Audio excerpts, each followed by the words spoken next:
Número 4. São características das briófitas. Letra A.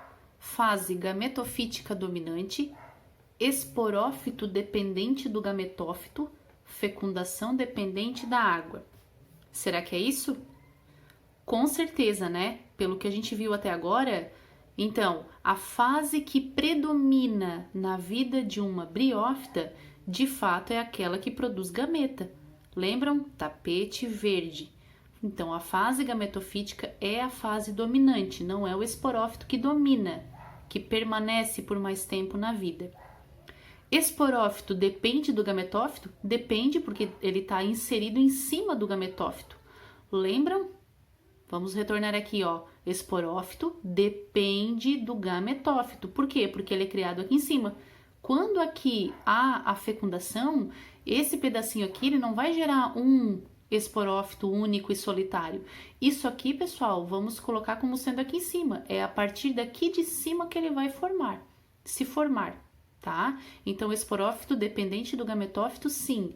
Fecundação depende da água? Depende. Depende porque quando chove isso aqui é uma festa, né? Bate as gotículas de água naquele tapetinho, joga os anterozoides de dentro aí de quem é quem possui aqui em cima o anterídeo, e aí se porventura bater e entrar num arquegônio, há possibilidade de fecundação. Então, fecundação dependente da água. Muito bem, a número 4 é a letra A. A letra B não está correta porque a fase esporofítica não é a dominante. A letra C está errada porque, tudo bem, fase gametofítica dominante, esporófito independente do gametófito? Não, ele depende sim, porque ele é gerado em cima do gametófito. Letra D está errada também porque fala que a fase esporofítica é a dominante. Então, gente, número 4, letra A. Aqui, para representar todos os grupos, né, das plantas, sobre essa questão do ciclo haplodiplobionte, porque haplodiplobionte, haplo porque alterna uma fase haploide, fase N, com uma fase diploide, fase 2Ns. Então, fase gametofítica e esporofítica. Nas briófitas, é duradouro o gametófito e é temporário o esporófito. Por quê? Porque assim que ele liberar os esporos daqui de dentro, ele morre, ficando só o tapetinho verde mesmo. E nas traqueófitas, né, ou seja, todas aquelas que possuem vasos condutores de seiva, que briófita não tem, o que é temporário não é mais o esporófito, acaba sendo o gametófito. E o que é duradouro não é o gametófito, é o esporófito. Então, é o contrário do que a gente trabalha agora em briófita. Aqui tem uma representação esquemática para vocês entenderem. Ó, o gametófito, que ele é N, ele é haploide, né? Nas algas e em briófitas também. A partir de pteridófitas, ele começa a ficar menor, né? E ele aparece em um certo momento na vida, porque o que predomina é o próprio pé da samambaia. E o próprio pé da samambaia é o esporófito, assim como as determinadas árvores das gímenos e das ângios. Número 5. Assinale a alternativa errada. Letra A. Os esporófitos das pteridófitas costumam apresentar 3 partes: raiz, caule e folhas. Muito bem, o esporófito da samambaia, que é uma pteridófita, ele de fato é tudo isso aqui, gente.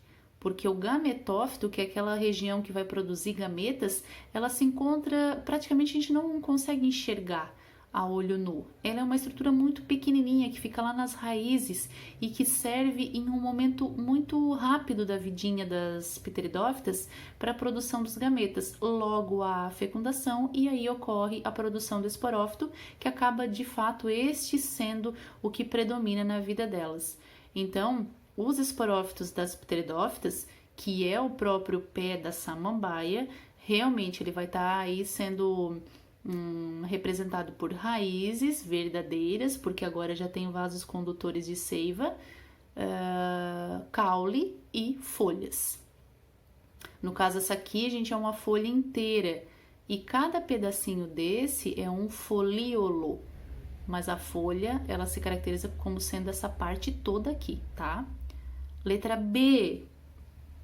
Essa então está certa. Letra B. Diversas pteridófitas são epífitas, isto é, vivem sobre outras plantas sem parasitá-las. Certo, elas podem até sobreviver em cima de uma árvore, como a gente tem bastante pteridófitas, exemplos que vivem aí acopladas nas árvores, mas elas não interferem no tronco dessa determinada árvore que ela está sobrevivendo, né? Ela só serve como abrigo, né? Ela só serve mesmo como para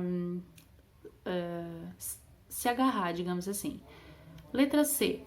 As pteridófitas são plantas avasculares que não formam sementes.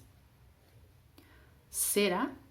As pteridófitas são avasculares? Não, né? Só briófitas são avasculares, não possuem vasos condutores.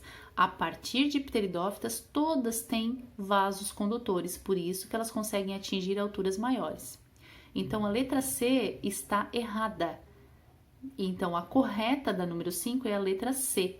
Aqui, de fato, está errada na número 5 é a letra C, porque fala que as pteridófitas são plantas avasculares. E não, elas são vasculares. Letra D está certa, os esporófitos das pteridófitas formam estruturas denominadas esporângios. E que são aqui, ó, nos soros, né, essas bolinhas que tem embaixo aí dos folíolos.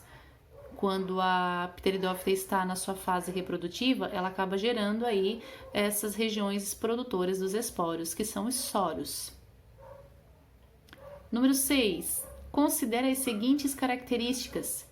Presença de tecido de condução, presença de raízes verdadeiras, dependência de água para fecundação, fase esporofítica predominante.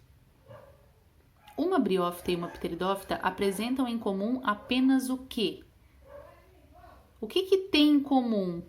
Presença de tecidos de condução. Briófita tem tecido de condução? Não, só pteridófitas têm. Presença de raízes verdadeiras. Briófitas têm? Não, só pteridófitas possuem raízes verdadeiras. Dependência de água para fecundação? Claro, briófitas depende 100% e pteridófitas, digamos que não seja 100% de dependência, mas ainda precisam sim da água para ocorrer fecundação. Na verdade, pteridófitas, gente, elas já estão numa condição de uma melhor adaptação à vida terrestre. Por isso que elas ainda duram um bom tempo sobrevivendo sem a presença da água. Mas tem uma fase na vida delas que elas dependem sim da água para ocorrer a fecundação. Então, a letra correta da 6 é a letra A. Somente a número 3 é que as duas compartilham, tá? Briófitas e pteridófitas dependem aí de água para ocorrer fecundação. E essa fase esporofítica predominante não é compartilhada com as duas, uma vez que só pteridófitas têm o esporófito como sendo predominante. Lá nas briófitas é o gametófito. 7. Pessoal, eu coloquei algumas questões discursivas, eu espero que vocês tenham feito, né, pesquisado, porque a gente aprende pesquisando, não pegando pronta uma resposta. Então, eu coloquei assim, ó, número 7. Quais as novidades evolutivas para os 4 grupos de plantas? Bom, aqui eu trouxe uma imagem que eu copiei da internet e ela traz bastante coisinha para a gente poder desbravar aqui. Então, vamos lá. A gente já sabe que as algas foram as ancestrais das plantas e, por consequência de muitas mutações, elas foram se transformando em uma outra linhagem que não eram tão parecidas mais com as próprias algas. Então, algumas características foram surgindo. Parede celular de celulose, tá, tudo bem, existem outras paredes celulares nos grupos, digamos, que surgiram antes. Autótrofos não seria uma novidade evolutiva, mas é uma característica importante das plantas, serem autótrofas, produzirem as substâncias orgânicas a partir aí dos raios solares, dos fótons emitidos pelo sol, né? Então, eles são autótrofos, eles conseguem sim sintetizar as suas próprias substâncias orgânicas, coisa que nós, animais, não conseguimos. Por isso nós somos heterotróficos. Hétero, diferente, nós temos que ir em busca do alimento. Se nós não ingerirmos, nós morremos, né? Nós temos que nos alimentar dessa maneira. As plantas não, elas dependem aí dos raios solares, ou seja, elas vão transformar a energia luminosa em energia química. Química é essa na forma de glicose pelo processo fotossintético.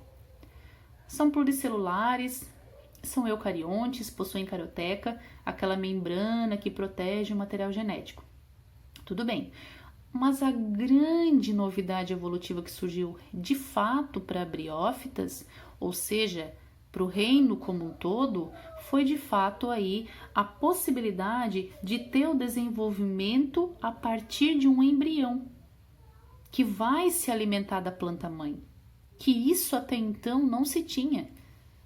Então, só plantas e nós do reino animal possuímos essa característica de sermos embrionários, né? Nós nos desenvolvemos a partir de um embrião. E, claro, aquela questão de formar tecidos. Mesmo que briófitas não tenha vasos condutores, mas ela forma tecidos, né? O seu corpo forma tecidos. E aí tem uma característica importante nas briófitas, uma característica primitiva de não ter folhas, caule e raízes verdadeiros. Elas têm cauloide, elas têm filoide, elas têm rizoide. Enfim, passando adiante, a partir de uma linhagem de briófitas deu origem às pteridófitas, por processos de mutação também, e que foram formando folha, caule e raiz verdadeiro, ou seja, agora eu tenho sim uma raiz extremamente especializada na absorção de água e sais minerais. Agora sim eu tenho um caule altamente especializado por conta da vascularização ter surgido, sistema de vasos condutores. Então o caule de fato exerce uma função importante, função esta que é de condução de seiva bruta, aquela que vem do solo carregando água e sais minerais, e de seiva elaborada, lá em cima da planta, fazendo fotossíntese e trazendo, nutrindo a planta com a produção dos compostos aí fotossintéticos. Glicose é um deles. E as folhas verdadeiras, ou seja, folhas com a possibilidade, a especialização aí em fazer fotossíntese e outras características também da folha que não vem ao caso agora, através dos estômatos. Outra característica, uma novidade evolutiva aqui para pteridófitas, vasos condutores. Até então isso não existia, por isso é uma novidade. E é evolutiva porque a evolução trabalhou isso nelas. Né? Então, xilema e floema. Xilema ligado à água e sal mineral que vem do solo. Floema ligado a um outro vaso condutor que vai fazer aí toda a parte da seiva elaborada pelo processo da fotossíntese. Enquanto o xilema traz do solo a seiva bruta, floema carrega a seiva elaborada a partir do processo fotossintético. Nós vamos ver fisiologia vegetal e a gente vai incorporar um pouco mais de conteúdo em cima disso, tá?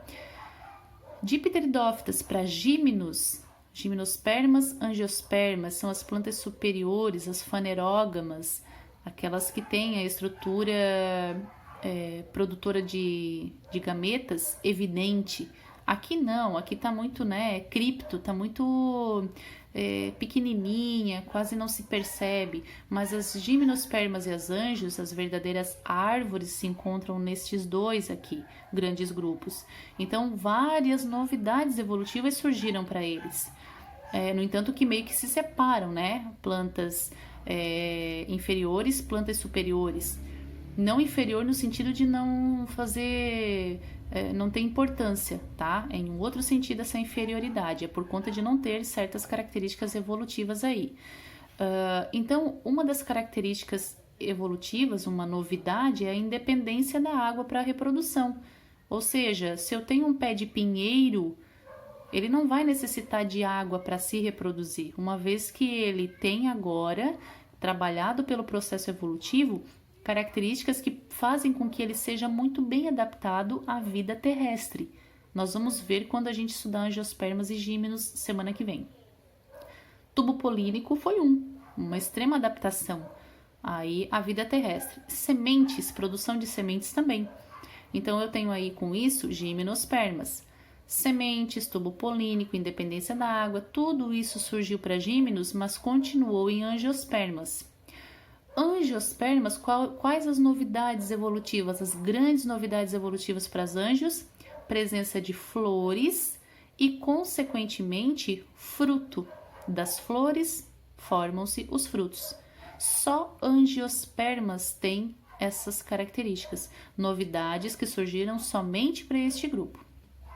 Então aqui, pessoal, tem um apanhado geral com várias novidades evolutivas surgindo aí nos 4 grandes grupos das plantas. 8. Quais as principais características do reino plant? Nossa, são muitas. Primeiro, pluricelulares, eles têm mais de uma célula. Depois, fotossintetizantes, ou seja, conseguem transformar a energia luminosa que vem do sol em energia química. Então, produção de substâncias orgânicas a partir de energia luminosa.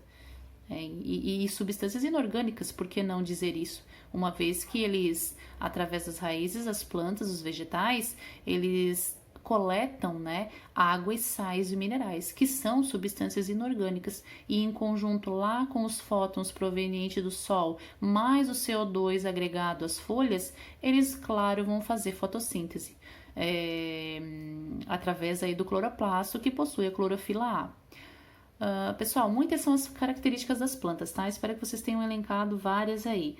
Corpo que forma tecidos, seu desenvolvimento é por embriões que se alimentam da mãe, da planta mãe, enfim, muitas e muitas características. 9.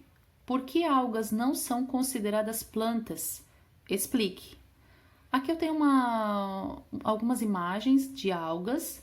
Eu coloquei só as algas verdes, né? Mas existem várias algas, conforme a cor, elas são classificadas como tal. Mas aqui só para representar algumas então. E aqui uma imagem microscópica, trazendo para vocês o talo de uma alga, porque eles não formam tecidos, né? Algas não formam tecidos verdadeiros. É uma célula em cima da outra. Aqui está a representação, é uma célula em cima da outra. Eles vão absorvendo água, sal mineral e trabalhando dessa maneira, glicose proveniente da fotossíntese por difusão a partir de cada uma dessas células. E cada célula vai trabalhar praticamente sozinha, só que ao mesmo tempo estando em grupo. Por isso, então, uma das características delas que faz com que elas não sejam consideradas plantas é justamente essa questão de elas não formar tecidos. E outra é porque elas não se desenvolvem a partir de um embrião. 10 e última. O reino plant é constituído por diferentes grupos de plantas. Pessoal, tem muitos professores, inclusive no YouTube, que eu ouço e vejo, eles falam reino plantae. Gente, na botânica, quando termina a palavra em a, e, eu nunca pronuncio o ae, eu pronuncio só o e. Então aqui fica o reino plantê, tá? Essa é a maneira como eu converso na botânica. Então o reino plant é constituído por diferentes grupos de plantas, nos quais se encontram as briófitas, filo, divisão, né, briofita, e as pteridófitas, filo, divisão, pterofita. A respeito dessas plantas, identifique as alternativas corretas e anote a somatória no local tracejado. Na reprodução das briófitas e pteridófitas, a meiose ocorre para a formação de esporos. Claro, meiose espórica é o que ocorre nas plantas, independente do grupo. Em todos os grupos, tanto briófitas, pteridófitas, gímenos e angios, ocorre meiose espórica, meiose para a formação de esporos. Tá certa a 8. 16. Briófitas e pteridófitas possuem um sistema eficiente de vasos condutores de seiva. Não, né? Briófitas não possuem vasos condutores de seiva, muito menos eficiente. Então, a 16 está errada. 32. Briófitas e pteridófitas dependem da água para a reprodução, pois seus gametas são flagelados, Certo, os anterozoides possuem lá um flagelinho, né? 2 por sinal. Então, a 32 está correta. 64. Briófitas e pteridófitas apresentam alternância de gerações, sendo as gerações duradouras as gametofítica e esporofíticas, respectivamente. Ou fídica também, mas o que mais aparece nos livros e na literatura é fítica, tá? Então, aqui é respectivamente, ou seja, a primeira palavrinha de acordo com a primeira, né, seguindo uma ordem aí. Então, gametofítica para briófita está correto e duradoura esporofítica para pteridófitas. Como é respectivamente, está corretíssima a de peso 64. Pteridófitas possuem raízes, caule e folhas verdadeiras, enquanto as briófitas possuem rizóides, cauloides e filóides. Certo, é um protótipo do que vai ser especializações depois lá a partir de pteridófitas, tá? Cada região, cada órgão, raiz é um órgão, caule é um órgão, folha é um órgão. O que não acontece aqui? Aqui são tecidos, certo? Então, a resposta correta aqui é 232, ou seja, só 16 que não é correta. Bom, pessoal, muito obrigada pela paciência. Eu sei que é bastante coisa para uma aulinha tão rápida. Tem muitos outros detalhes nos ciclos de vida, mas que não vem ao caso a gente entender agora. Não temos tempo suficiente para entender. E também não quero formar vocês botânicos. Não é esse o objetivo. Acredito eu que o que tem de mais importante dentro dessa parte inicial a professora tem explicado, e também cabe a vocês observar, olhar, assistirem, lerem, se informarem sobre esse assunto, se quiserem se especializar um pouquinho mais, tá bom, pessoal? Semana que vem eu vou postar uma aula sobre Gímeno e Angios, com exercícios novamente, mas aí concentrando esses dois grandes grupos, e são grupos de plantas superiores que vêm com mais detalhes aí nos ciclos de vida e também na questão das novidades evolutivas. Um abraço a todos, se cuidem e até a próxima!